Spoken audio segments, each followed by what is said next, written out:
Bueno, para min estar no FICUEU é moi bonito e moi importante porque eu son de aquí de Seixo, Marín, teño tamén familia en Cela, en Bueu, as primeiras veces que vin ao festival foi cos meus avós a ver curtas, xa fai moitos anos, entón, bueno, sempre que veño agora como invitada, pois é como unha alegría e gusta moito como estar na casa. O ano pasado como xurado foi moi bonito, pero este ano cunha curta pois xa ten como un significado maior, porque claro, un proxecto propio, poder mostralo aquí coas veciñas, pois é moi especial.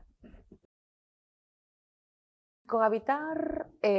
intentei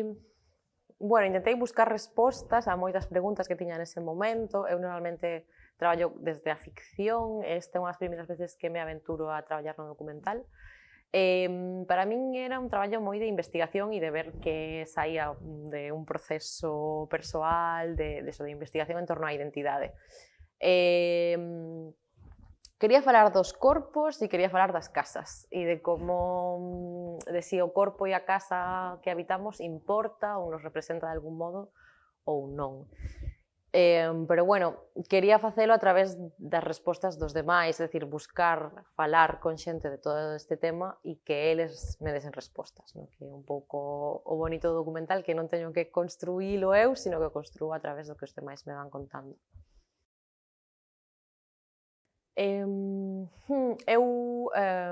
Bueno, sempre traballei moi preto das cuestións de sexo, xénero, corpo.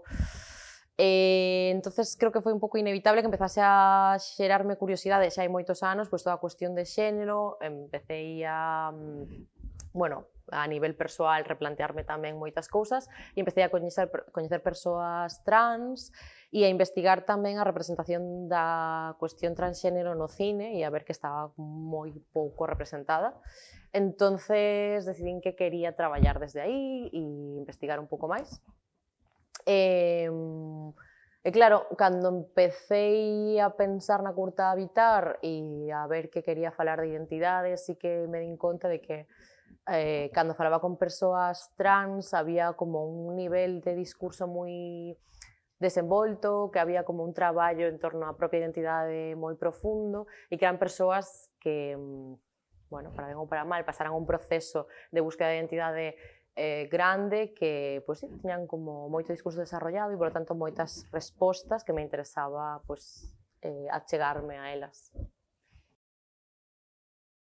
Sí, para min, ao decidir que quería facer documental, era importante tamén atopar a miña linguaxe dentro do documental e intentar evitar, pois, isto, o típico plano falando a cámara, que, bueno, máis de entrevista ou de reportaxe, e quería buscar, pois, tamén a linguaxe visual que acompañase a curta. Para min era fundamental que polo tanto,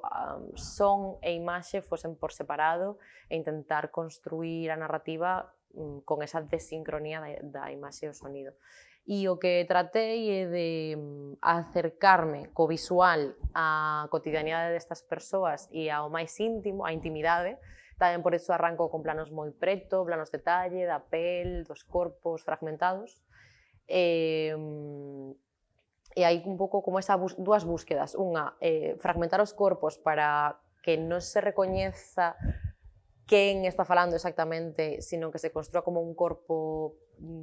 comunitario e xeral, e logo tamén achegarme aos espazos, ás casas, basicamente, que son como os espazos íntimos nos que non solemos entrar, pois as habitacións, as casas, as cociñas, e representar tamén toda esa intimidade vinculada ao espazo casa. Non sei, a min no instituto gustábame facer teatro, bueno, desde que era pequena fixen teatro, e no instituto empezou a gustarme escribir tamén.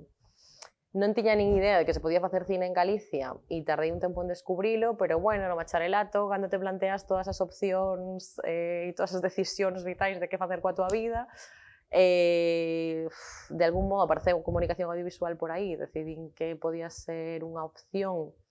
que mesturaba esta parte creativa, pero a que lle vía, non sei como, certas saídas profesionais, e metíme en comunicación audiovisual. E facendo comunicación audiovisual foi cando vin que sí que existía un cinema galego, que se estaba facendo, ademais coincidiu co boom do novo cinema galego e todo isto, puiden coñecer en primeira persoa directoras e directores que estaban facendo cine aquí, e foi aí cando empecé a pensar que igual se podía facer algo aquí. Aínda así como moi escépticamente, pero bueno, que sí que decidín apostar por isto. E aquí estamos, bueno, ni tan mal. Sí, sí, sí. A ver, o sea, sempre hai cousas das que queixarse, sempre hai cousas que mellorar. Non é fácil, pero bueno, creo que non é fácil en Galicia, non é fácil en España, non é fácil en xeral facer cine, o sea, é un sector no que é difícil arrancar os proxectos, pero en Galicia agora mesmo é un bo momento, o sea, así que levamos xa moitos anos con cinema sendo seleccionado en festivais moi importantes, levando premios, creo que iso sigue pasando e incluso sigue subindo escalóns, o sea, que creo que estamos nun bo momento, sempre con altibaixos e, bueno, eso, non é fácil, pero o cine galego o sea, existe, estáse facendo e está chegando máis lonxe, o sea, que eu creo que sí, estamos nun momento bo.